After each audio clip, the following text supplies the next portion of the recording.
아멘. 하나님을 경외하라. 여호와를 경외하라. 이것은 성경의 대주제죠.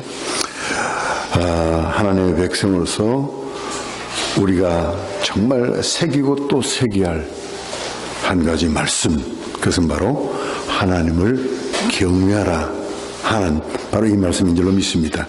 오늘 본문은 다윗이 아비멜렉 앞에 미친 채 함으로 그 죽음의 위기를 벗어났던 사건이 배경입니다.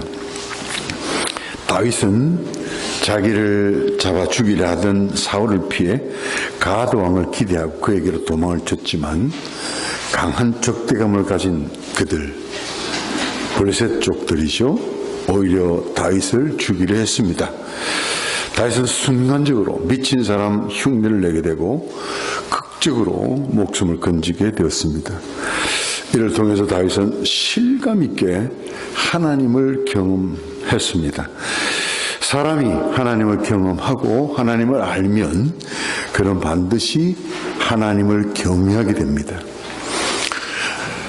다윗은 아들이 19명이나 됐습니다. 딸이 1명, 그 외에 첩의 자녀들이 또한 있었다는 것을 역대상 3장에 보면 찾아볼 수가 있습니다.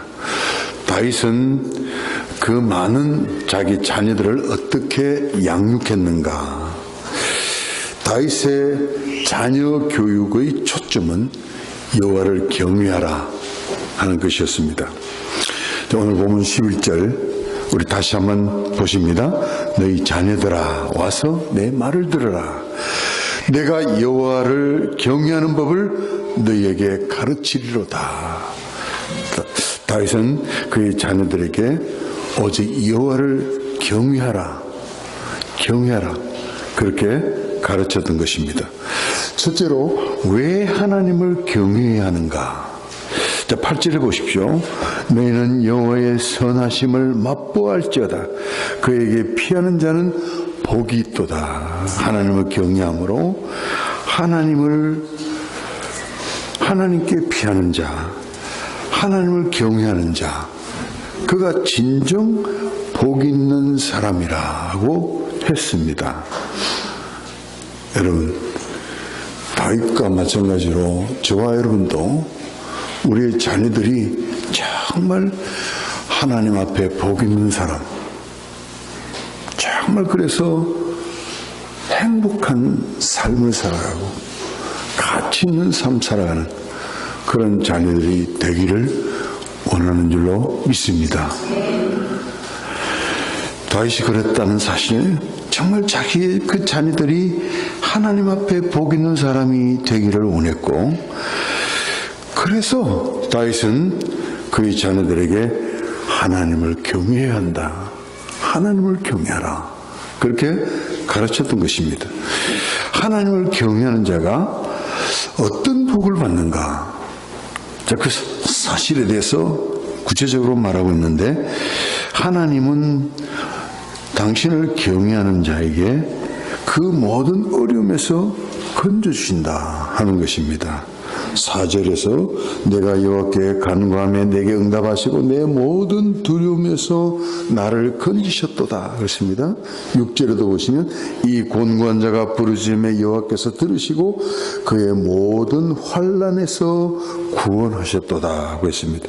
7절에도 보시면 여호와의 천사가 주를 경외하는 자를 둘러 진치고 그들을 건지시는도다 그랬습니다. 여호와를 경외하는 자에게 하나님은 이러한 복을 주시는데 어떤 복이라고요? 그 모든 환난에서, 그 모든 어려움에서 그를 건져주시는 하나님이 건져주시는 그런 복을 주신다는 사실입니다. 여러분은 이 세상을 살아가는데 여러 가지 많은 어려움들을 만납니다. 여러분은 여러분이 만나는 여러 가지 어려움에서 스스로 빠져나올 수 없는 그것이 사실 정말 문제죠. 반드시 하나님이 도와주셔야만 합니다. 그런데 하나님은 어떤 사람을 도와주시는가? 하나님이 도와주시는 그 사람은 바로 하나님을 경외하는 자입니다. 하나님은 하나님을 경외하는 자가 어려움을 만날 때 반드시 도와주시고 건져주시는 분이시다는 사실을 말씀하고 계십니다. 두 번째로 여호와를 경외하는 자는 항상 밝은 삶을 살게 된다. 5절에 보시면 그들이 주를 앙망하고 광채를 여으니 그들의 얼굴은 부끄럽지 아니하리로다. 항상 밝은 삶을 산다. 떳떳한 삶을 산다. 그 말씀이죠. 하나님께서 당신을 경외하는 자의 얼굴을 밝게 해주시기 때문입니다. 하나님께서 그 마음속에 기쁨과 즐거움과 소망을 주신다는 말씀입니다. 우리 사람이 그 마음속에 두려움이 있으면 그것은 얼굴에 금방 표가 나죠. 그러나 하나님이 밝은 삶을 살도록 은혜를 주시는 것, 그것이 바로 우리가 받은 행복이라는 사실을 여러분 기억하실 때 여러분의 환경이 아무리 어렵다 하더라도 정말 하나님께서 주시는 그 은혜로 말미암아서 여러분은 정말 밝은 삶을 살 수 있고 그런 삶을 살 수 있는 그것이야말로 참으로 하나님께서 주시는 귀한 축복이라는 것을 여러분 기억하시기를 바랍니다. 여러분 우리가 살다 보면 여러 가지 어려운 일들을 만나잖아요. 정말 두려운 일들을 많이 만나요. 그래서 우리 인생 사는 자체가 그냥 여러 가지 불안과 두려움의 연속이다 해도 과언이 안. 그래서 우리 얼굴이 참 찌들죠. 어둡죠. 미간이 찌푸러지고 저도 이게 피할 수 없는 이게 찌푸러진 이 미간을 가지고 있는데 정말 우리 인생의 훈장이랄까요? 인생의 현실을 나타낸다 할까요? 그러나 하나님은 우리가 찌푸린 인생을 살지 않고 밝은 삶을 살도록 하나님께서 복을 주시는 줄로 믿습니다. 그러므로 보십시오. 그 뒤편에 시편 42편 보십시오. 11절 우리 한번 읽어봅니다. 42편 11절 같이 읽습니다. 시작. 내 영혼아 내가 어찌하여 낙심하며 어찌하여 내 속에서 불안해하는가. 너는 하나님께 소망을 두라. 나는 그가 나타나 도우심으로 말미암아 내 하나님을 여전히 찬송하리로다. 아멘. 43편에서도 똑같이 말씀하고 있습니다. 43편 5절 같이 읽습니다. 다시 한번. 내 영혼아 내가 어찌하여 낙심하며 어찌하여 내 속에서 불안해하는가. 너는 하나님께 소망을 두라. 그가 나타나 도우심으로 말미암아 내 하나님을 여전히 찬송하리로다. 아멘. 우리가 정말 살아가면 그렇죠. 불안이 떠날 수가 없습니다. 염려가 떠나지 않는 것이 우리 인생이다. 그렇게 말할 수 있습니다. 그러나 그렇습니다. 우리는 하나님을 바랄 수 있습니다. 하나님을 경외하는 자, 하나님을 바랄 때 하나님께서는 오히려 우리를 도우시고 참으로 우리를 오히려 하나님을 찬양토록 밝고 빛나는 마음을 우리에게 주시는 줄로 믿습니다. 그래서 혹이라도 여러분 불안한 그런 그 감정이 생기고 낙심스러운 그런 일들을 만날 때 이 말씀을 여러분 되새기시면서 내 영혼아 네가 어찌하여 낙심하며 어찌하여 내 속에서 불안해하는가.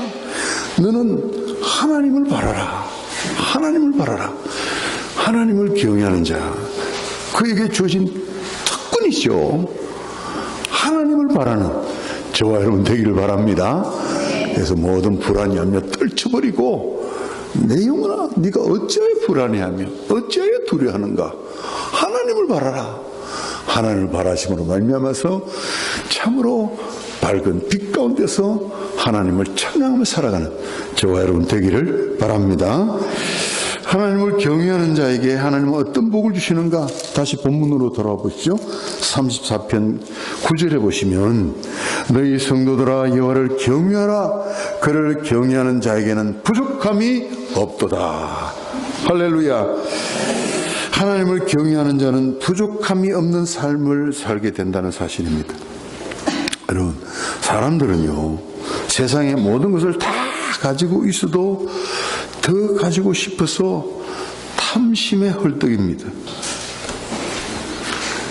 그것이 죄성을 가진 우리 인생의 비참합니다. 그런데 하나님은 하나님을 경외하는 자의 마음을 잡아주셔서 늘 만족한 삶을 살도록 해주시는 줄로 믿습니다. 우리 사람의 마음에는 하나님으로만 채워지는 자리가 있습니다. 거기에 하나님이 계실 때 우리 인생은 비로소 만족을 느끼며 누릴 수 있게 된단 말입니다. 거기 하나님이 안 계시면 계속해서 무엇이 생기냐면 욕심이 생기고, 계속해서 탐심이 생깁니다. 계속해서 늘 부족함을 느끼는 겁니다. 억만장자가 되었어도 더 억만장자가 되고 싶어서 욕심을 부리는 것이 인생인 것입니다. 왜냐하면 그 자리에 하나님이 안 계시기 때문에. 하나님이 안 계신 그 자리에 돈으로 아무리 채워도 여러분 채워지겠습니까? 안 채워지는 것입니다. 그걸 모르니까 자꾸 더 많이 채우면 좀 더 많이 채우면, 뭐 수천억을 가진 사람, 나는 그 정도면 진짜 만족하고도 남겠다 싶은데, 그 사람 입장이라면 만족하느냐? 못하는 겁니다. 왜 못한다고요? 그 자리는 돈으로 채워지는 자리가 아니기 때문인 것입니다.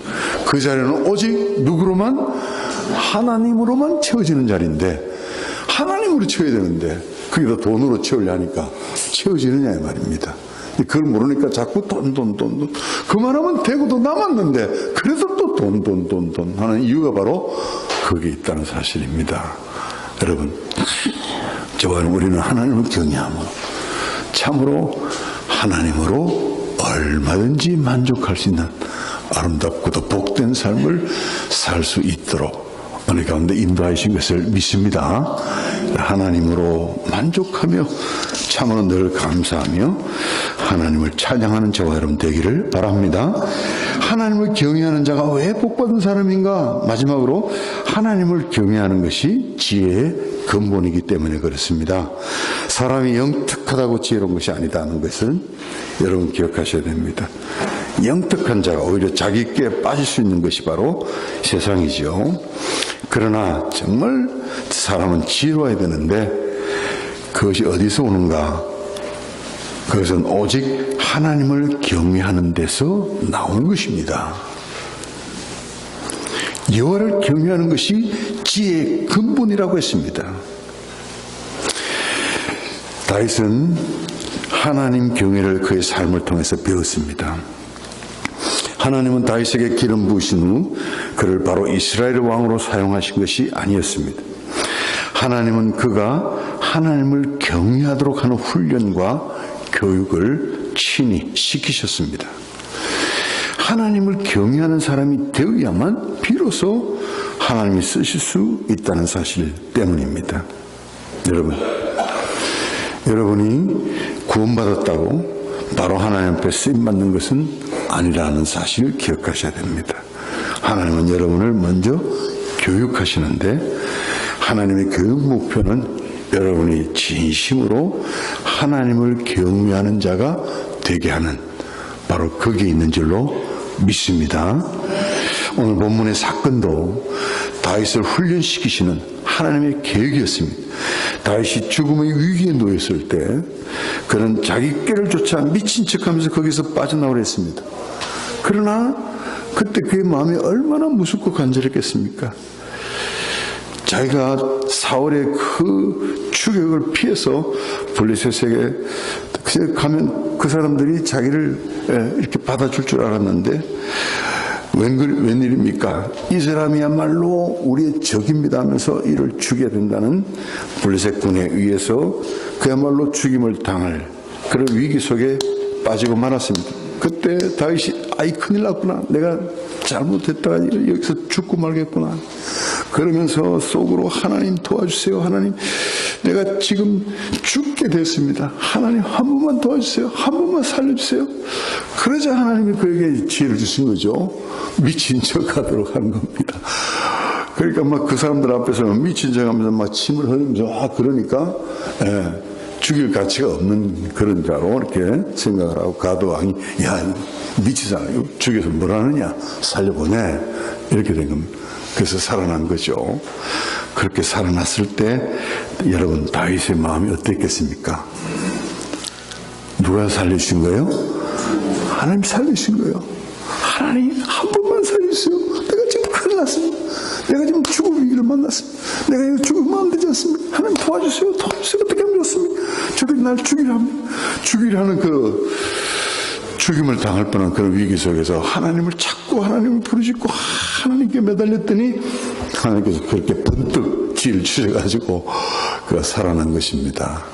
그래서 정말 절실히 그런 그 죽음의 찰나 그런 위기 속에서 하나님을 구하고 하나님을 찾았더니 하나님이 살려주시는 그런 은혜를 그가 생생히 경험한 거죠.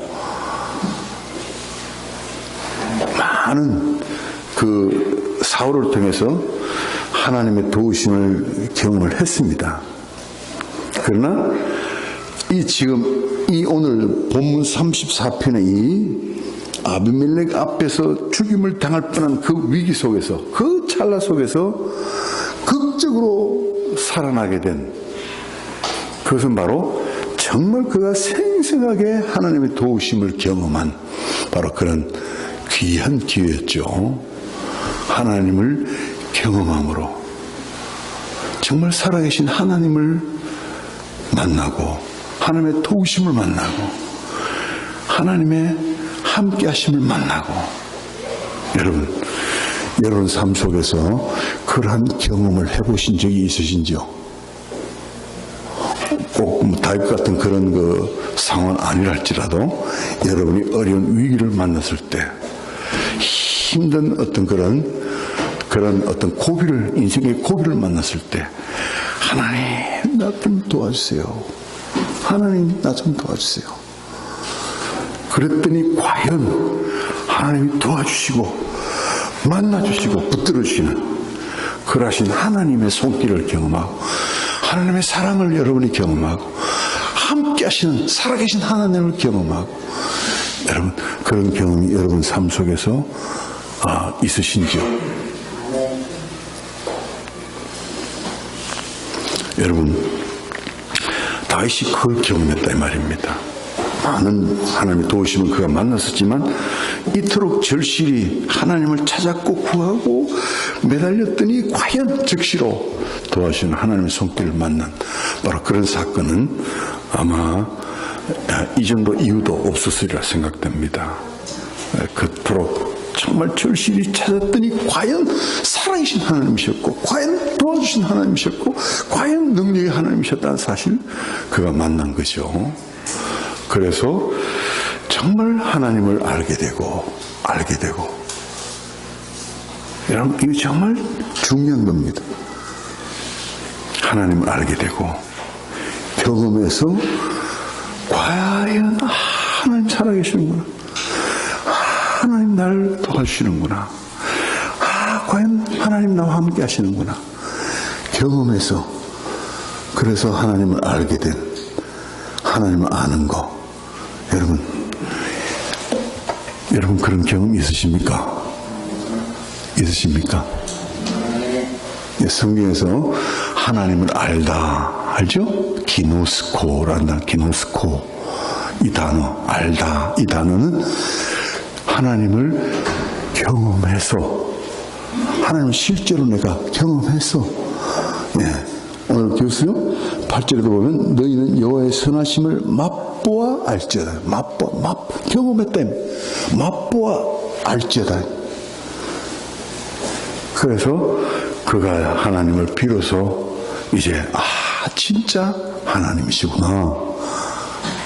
여러분 이게 정말 중요한.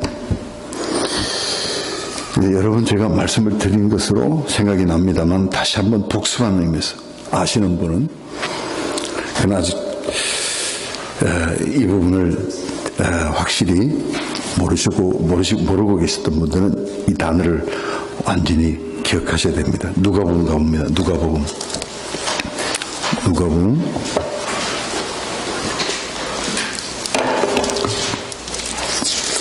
1장 1장 34절.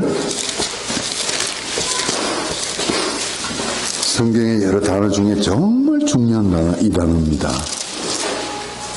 정말 중요한 단어입니다.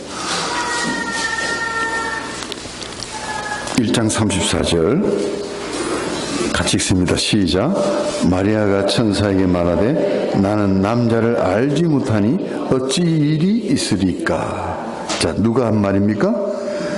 예, 마리아죠. 마리아가 예수님을 잉태하게 될 때에 그때 하나님의 사자가 나서 보라 네가 잉태하여 아들을 낳으리니. 그러니까 마리아가 그 사자를 향하여 나는 남자를 알지 못하니 그렇습니다. 여기서 알다라는 단어, 기노스코라는 단어입니다. 알다, 이 알다라는 단어는 바로 어디서 나온 단어입니까? 경험하다 이 말입니다. 경험하다. 여자가 남자를 아는 거, 여자가 진정 남자를 아는 것은 남자를 경험할 때죠. 예.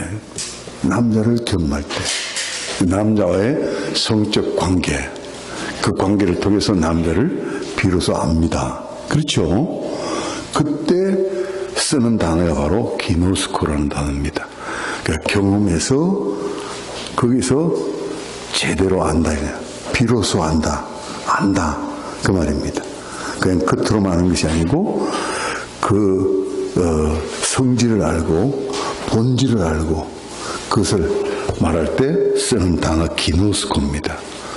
여러분, 다윗이 하나님 알았지 않습니까? 기름 부음을 받았고 그 전에도 벌써 목동으로서 참으로 그가 양을 지킬 때도 여호와는 나의 목자시니 하나님 알았잖아요. 그죠?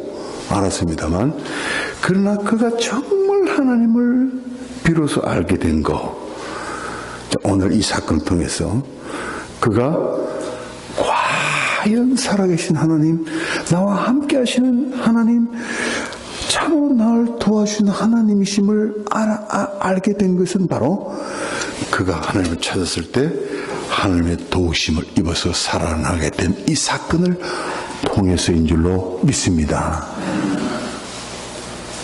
그래서 하나님이 살아계시고 하나님이 과연 도와주시고 함께 하시고 그러므로 그는 변하는 겁니다. 하나님을 경외하는 자, 하나님을 아니까, 함께 하신 하나님을 아니까, 그래서 하나님 앞에서 코람되어 하나님 앞에서 하나님을 경외하는 자, 그와 같이 바뀌는 겁니다. 여러분 삶이 정말 진정 하나님을 경험하고 하나님을 여러분들이 여러분 삶 속에서 정말 만났을 때 그의 도우심을 만나고 그의 함께 하심을 만나고 그가 붙잡아 주시는 것을 만나고 그럴 때 과연 하나님. 그래서 여러분 삶이 정말 하나님을 두려워하는 삶, 하나님을 경외하는 삶으로 바뀌어진다는 사실을 말씀하시는 것입니다.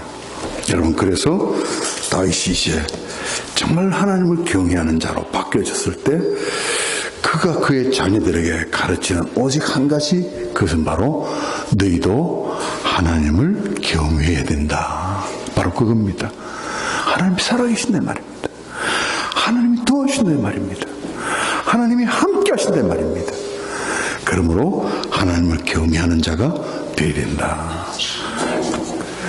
그래서 여러분, 하나님을 경외하는 것이 지혜의 뭐다고요? 근본이라 말입니다. 함께 하심을 알고 도우심을 알고 다스리심을 알고 하나님이 참으로 불꽃 같은 눈동자로 세상을 통치하시는 분이라는 사실을 알 때 우리는 진정 하나님을 경외하는 그런 삶으로 살아가게 된다는 사실을 말씀하시는 것입니다. 사랑하는 여러분, 여러분들은 여러분의 자녀들을 어떤 사람으로 키우고자 하시는가? 인류대에 들어가도록, 그래서 출세하도록, 물론 중요하죠.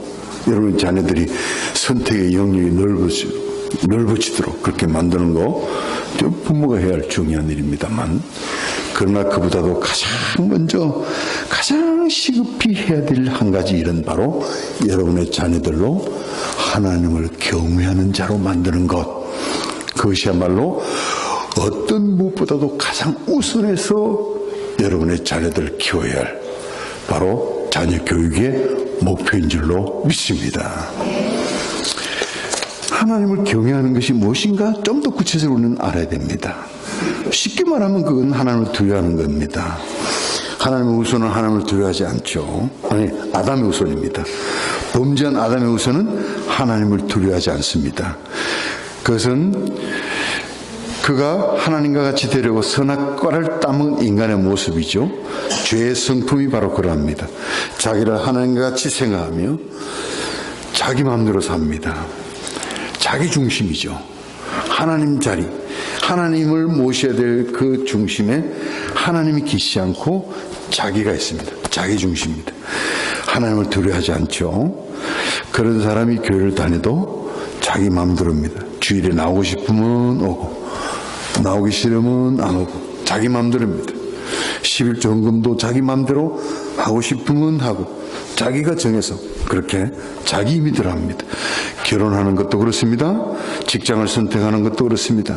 하나님의 뜻을 전혀 구하지 않고 자기 마음대로 자기 기준에 따라서 이게 좋겠다 저게 좋겠다 결정을 하며 살아가는 그런 사람들입니다.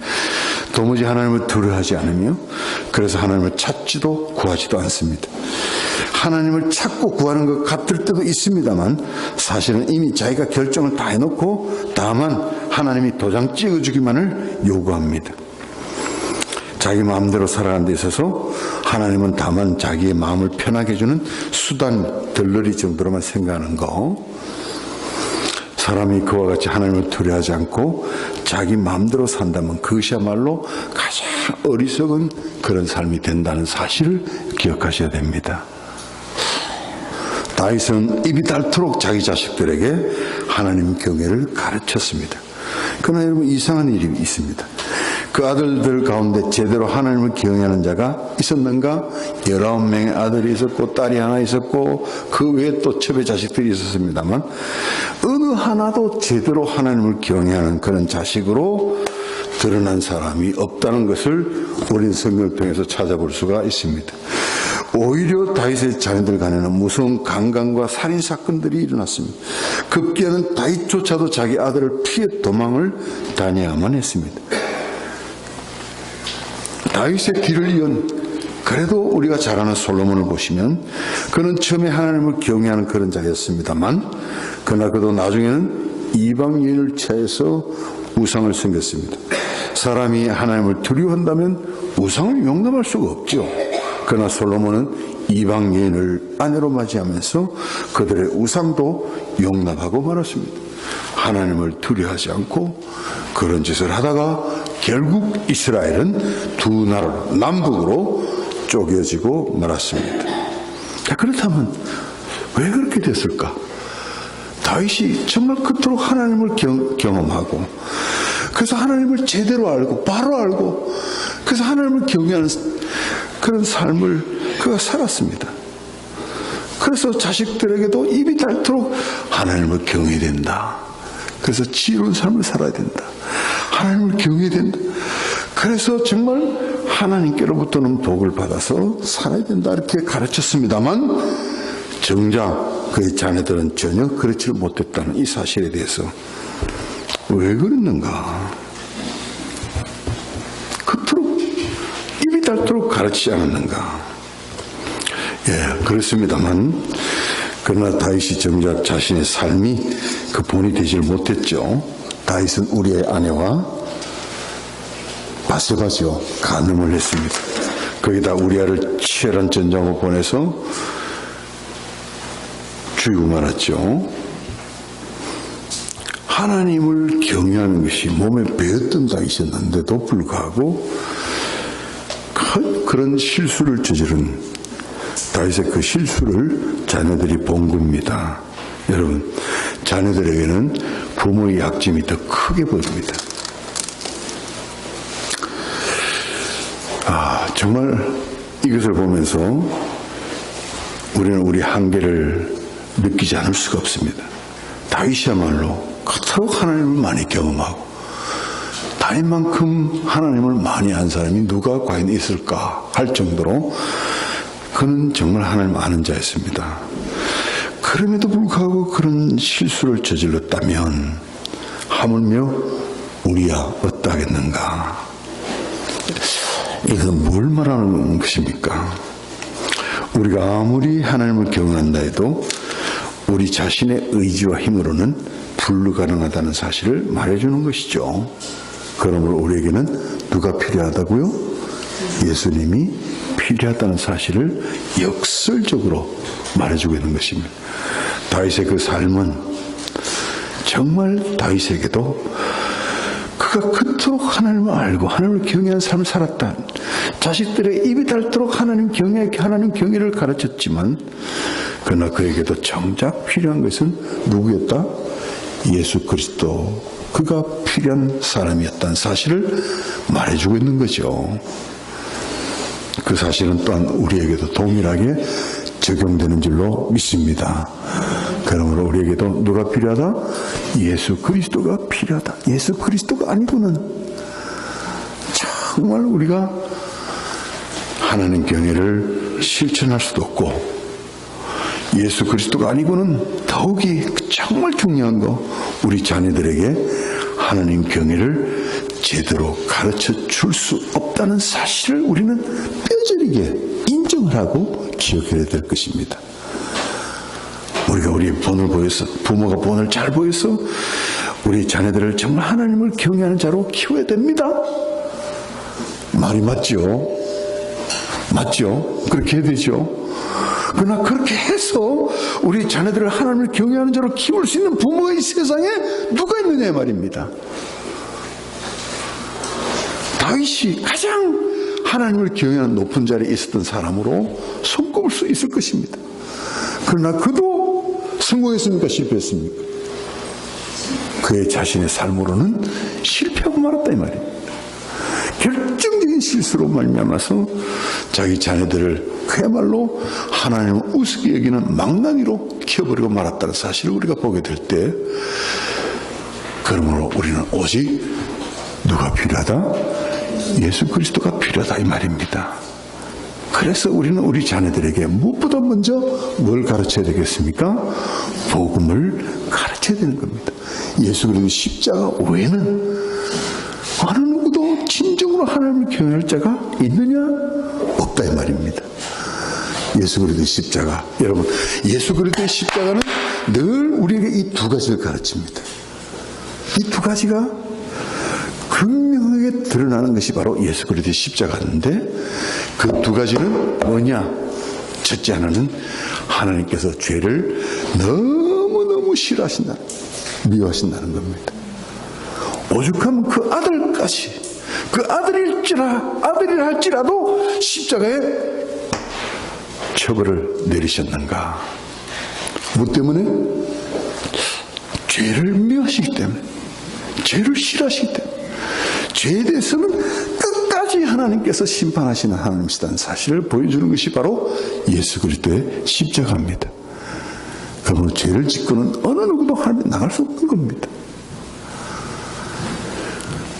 죄를 지은 그 죄를 마지막 하나까지도 다스리시고만은 하나님이시라는 사실을 보여주는 것이 바로 예수 그리스도의 십자가입니다. 또 한 가지, 그러나 예수님의 십자가는 뭘 가르치고 있습니까? 하나님께서 우리를 얼마나 사랑하시는가? 하나님의 사랑을 우리에게 보여주는 것이 바로 예수 그리스도의 십자가인 줄로 믿습니다. 우리가 죄를 지어서 정말 우리는 죄의 그 벌을 받아야 되지만 그러나 그 벌을 하나님은 우리에게 묻지 아니하시고 우리 대신하여 십자가를 지신 예수 그리스도에게 물어서 우리를 살리신 하나님의 사랑, 우리를 이처럼 사랑하사 독생자를 주신 희생의 제물로 내어주시게 하신 하나님의 사랑을 보여주는 것이 바로 예수 그리스도의 십자가인 줄로 믿습니다. 그래서 예수 그리스도의 복음으로 말미암아서 이 십자가를 만날 때 우리는 비로소 하나님을 알되 바로 알게 되는 바로 그런 은혜를 잊게 되는 줄로 믿습니다. 복음을 받아들이고 그리스도의 십자가를 참으로 자신을 위한 하나님의 사랑, 하나님의 은혜인 줄로 믿고 이를 영접해 드릴 때 우리는 비로소 하나님을 알고 어떤 하나님이신가? 죄를 그토록 미워하신 하나님. 어떤 하나님이신가? 우리를 이처럼 사랑하신 하나님. 그래서 하나님을 바로할 때 우리는 진정 하나님을 경외하는 사람으로 참으로 서게 되는 줄로 믿습니다. 여러분, 그럼 여러분의 자녀들, 여러분 자신보다 더 사랑하는 여러분의 자녀들 어떻게 키워야 되겠습니까? 그들에게 있어서 여러분이 해야 할 가장 먼저 해야 할 일은 바로 그들에게 예수 그리스도의 십자가의 복음을 심어주는 바로 이 일인 줄로 믿습니다. 여러분의 자녀들이 중생을 받았느냐? 예수 그리스도의 십자가를 믿고 예수 그리스도를 개인의 구주로 영접하여서 참으로 살아계신 하나님의 사랑을 깨닫고 하나님의 은혜 가운데 살도록 인도하는 그 일이야말로 부모된 우리들이 해야 할 가장 중요한 일이라는 것을 우리는 명심하고 또 명심해야 될 줄로 믿습니다. 어린이날 우리 어린이들을 사랑함으로 어린이들이 바로 자라기를 원하는 그런 어른들의 간절한 바람이 이런 날을 만든 줄로 압니다. 어린이 주일 마찬가지입니다. 우리 어린이들을 우리 자녀들을 사랑한다면 우리는 가장 먼저 그들에게 무엇을 심어줘야 할 것인가? 하나님을 경외하도록 만들어줘야 되는데 그들이 하나님을 경외하도록 만들어주기 위해서는 가장 먼저 우리가 해야 할 일이 무엇이라고요?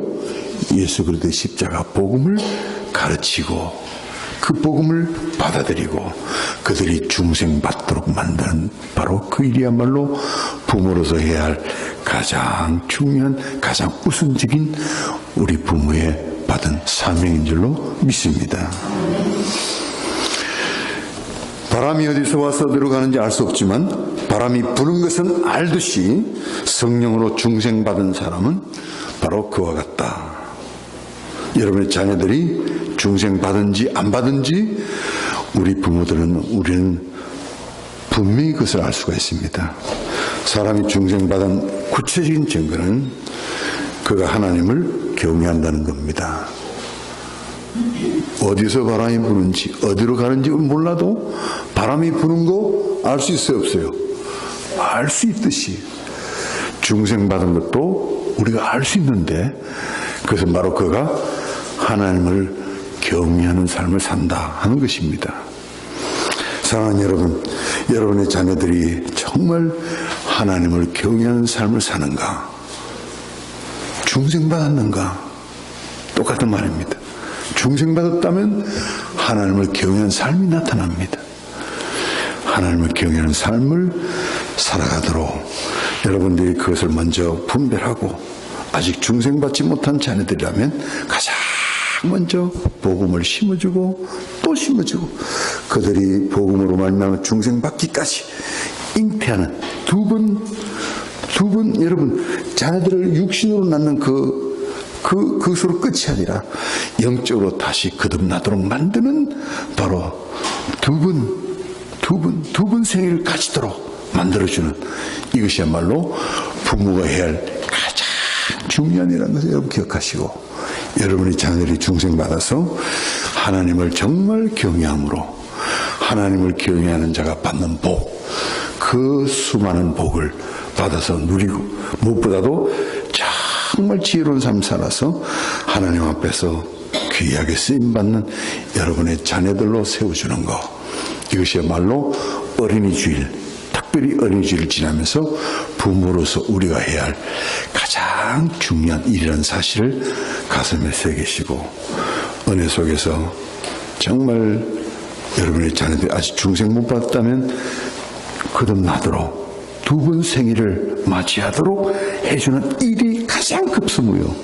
거듭났다면 하나님을 경외하는 그런 삶으로 여러분 자녀들이 거듭났다면 더욱더 하나님을 경외하는 삶 살아가도록 이끌어가는, 바로 그것이 부모로서 해야 할 가장 중요한 일이다. 가슴에 새기시고 여러분의 자녀들을 하나님을 진심으로 경외한 자로 다 세우셔서 부모로서의 사명과 본분을 다하는 저와 여러분 되기를 축원합니다.